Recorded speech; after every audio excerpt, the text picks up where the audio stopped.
بسم اللہ الرحمن الرحیم اللہم صل علی محمد وعلی آل محمد کما صلیت علی ابراہیم وعلی آل ابراہیم انکا حمید مجید اللہم بارک علی محمد وعلی آل محمد کما بارکت علی ابراہیم وعلی آل ابراہیم انکا حمید مجید۔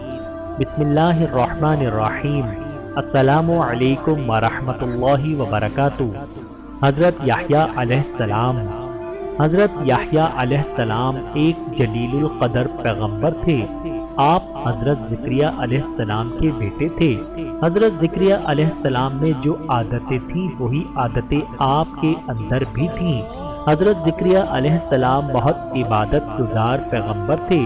حضرت یحییٰ علیہ السلام بھی اسی طرح اللہ کی عبادت کرتے تھے اور ہر وقت اللہ کا ذکر کرتے تھے۔ اللہ نے جو حکم دیا اس پر پوری طرح عمل کرتے تھے۔ حضرت یحییٰ علیہ السلام کا واقعہ سمجھنے کے لیے حضرت زکریا علیہ السلام کے بارے میں بھی جاننا ضروری ہے، اس لیے ہم زکریا کا حال مختصر طور پر بیان کریں گے۔ حضرت زکریا علیہ السلام کے کوئی اولاد نہیں ہوئی۔ اب تو وہ بہت زیادہ بوڑھے ہو چکے تھے، بڑھاپے کی وجہ سے بہت کمزور ہو چکے تھے، لیکن اولاد کی خواہش دل ہی دل میں مچل رہی تھی۔ اللہ کی ذات سے وہ مایوس نہیں ہوئے، کیونکہ اللہ ہر شے پر قادر ہے، وہ سب کچھ کر سکتا ہے۔ اس کے کام ایسے ہیں کہ وہ انسان کے وہم و گمان میں نہیں آتے، اس لیے وہ اللہ سے رات و دن دعا کرتے تھے۔ آخر اللہ نے ان کی سن ہی لی، دعا قبول ہوئی، انہیں بشارت ہوئی کہ مایوس نہ ہو، بیٹا ہوگا، اس کا نام یحییٰ رکھنا۔ کسی بھی مایوس انسان کے لیے اس سے بڑی خوشخبری اور کیا ہو سکتی ہے؟ اس نے جو مانگا اسے مل رہی ہے۔ بشارت سن کر حضرت زکریا علیہ السلام بھی خوش ہوئے۔ بشارت ملنے کے بعد کچھ عرصے بعد ان کی مراد پوری ہوئی، ان کے بیٹا ہوا۔ اللہ کے حکم کے مطابق بیٹے کا نام یحییٰ رکھا۔ نئی دریافت اور معلومات کے مطابق حضرت یحییٰ علیہ السلام جس جگہ پیدا ہوئے اس پر عیسائیوں نے اپنی عبادت گاہ تعمیر کر لی۔ عیسائیوں کی عبادت گاہ کو گرجا گھر کہتے ہیں۔ اس گرجا گھر کا نام چرچ سان جان پیٹنٹ ہے، جہاں حضرت یحییٰ علیہ السلام پیدا ہوئے۔ وہ جگہ بیت المقدس کے قریب ہے۔ اس مقام کا نام عین کریم ہے۔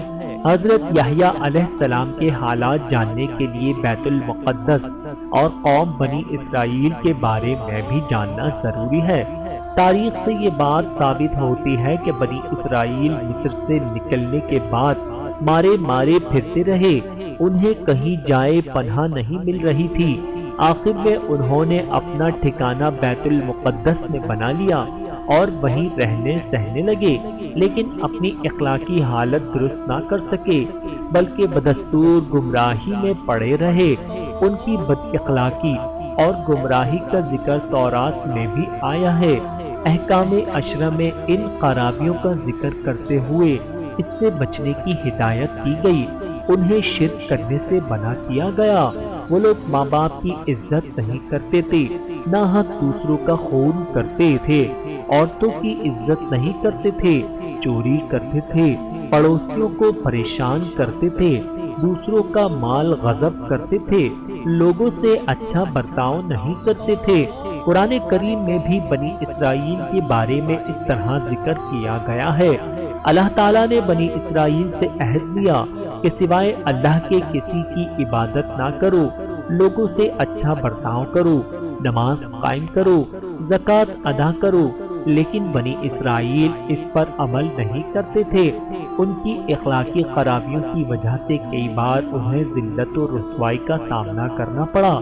انہیں راہ راست پر لانے کے لیے پیغمبر آتے رہے، لیکن لوگوں نے ان کی باتوں پر کان نہیں دھرا، بلکہ ان کی راہ میں رکاوٹیں کھڑی کرتے رہے۔ مذکورہ حالات جاننے کے لیے اس زمانے کے سیاسی اور ملکی حالات جاننا بھی ضروری ہے۔ قدیم زمانے سے ملک عرب پر دو ملکوں کا قبضہ رہا۔ عرب کے کچھ حصے پر فارس کی حکمرانی تھی تو کچھ حصے پر روم حکومت کرتا تھا۔ عرب ان دو ملکوں کے غلام تھے۔ ان حکومتوں کو قیصرہ و کسریٰ کہا جاتا۔ ان دو حکومتوں نے اپنے اپنے زیر قبضہ علاقوں میں مقامی سرداروں کو اختیارات دے رکھے تھے، اس لیے ہر سردار کسی نہ کسی حکومت کا نمائندہ ہوتا تھا۔ عرب کے باشندے ان کے احکامات کو ماننے کے پابند تھے۔ بیت المقدس جو عرب ہی کا علاقہ تھا، وہاں روم کی حکومت تھی۔ حضرت زکریا علیہ السلام بیت المقدس میں رہتے تھے۔ اس علاقے میں سرداروں کے درمیان جھگڑا رہتا تھا۔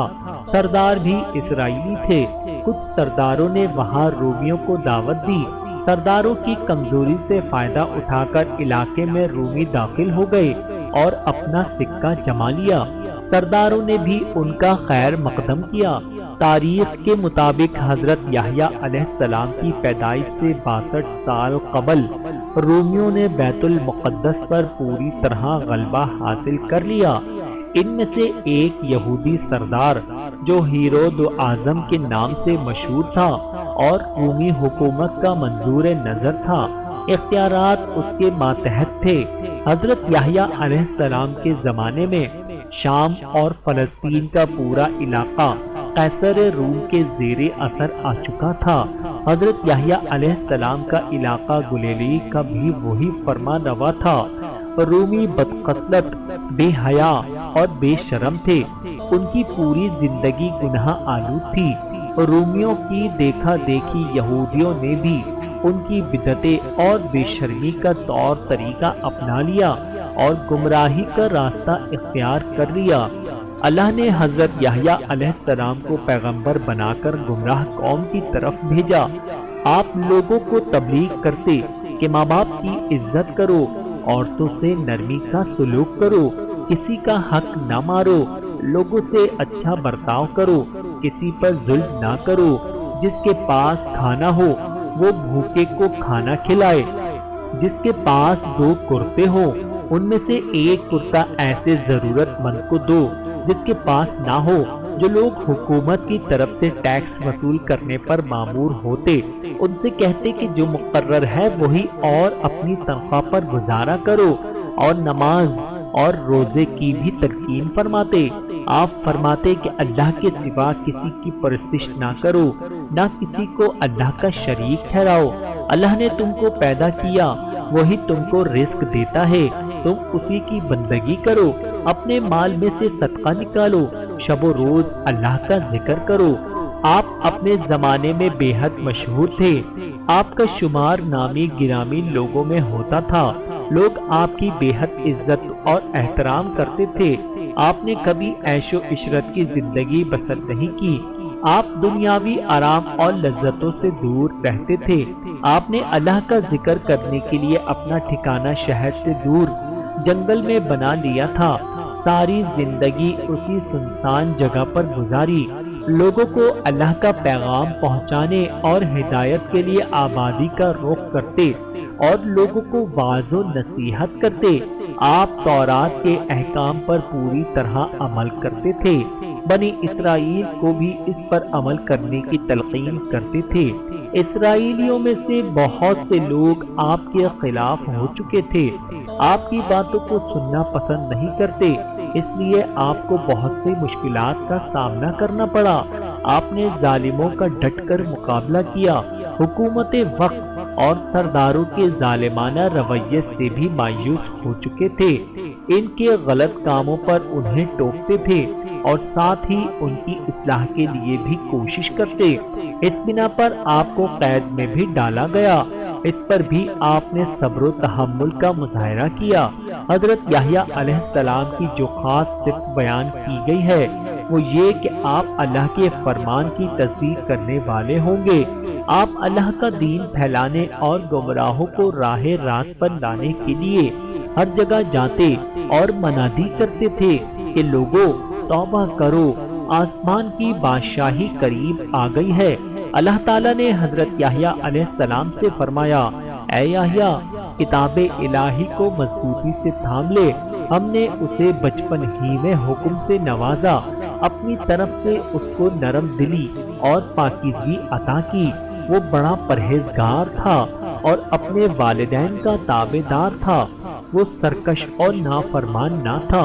ایک مرتبہ حضرت زکریا علیہ السلام اپنے بیٹے حضرت یحییٰ سے ملنے کی غرض سے جنگل گئے۔ تلاش کے بعد ان تک پہنچے اور کہا، بیٹا ہم تمہیں دیکھنے کے لیے بہت بے چین ہیں، تم یہاں آنسو بہا رہے ہو۔ حضرت یحییٰ علیہ السلام نے ادب سے جواب دیا، ابا جان آپ ہی نے ہمیں بتایا تھا کہ جنت اور دوزخ کے درمیان ایک میدان ہے، جو خدا خوف سے آنسو بہائے گا بغیر پار نہیں ہو سکتا اور جنت تک نہیں پہنچ سکتا۔ حضرت زکریا علیہ السلام یہ باتیں سن کر رو پڑے۔ حضرت یحییٰ علیہ السلام نیک اعمال کے ذریعے ہی اللہ کو راضی کرنے کی کوشش کرتے رہے۔ جب بنی اسرائیل مذہبی ظالموں میں یہ صفت نہیں تھی، بلکہ انہیں اس بات پر فخر تھا کہ وہ حضرت ابراہیم علیہ السلام کی اولاد ہیں، وہ جو چاہے کریں، ان سے کوئی پوچھ گچھ نہیں ہوگی۔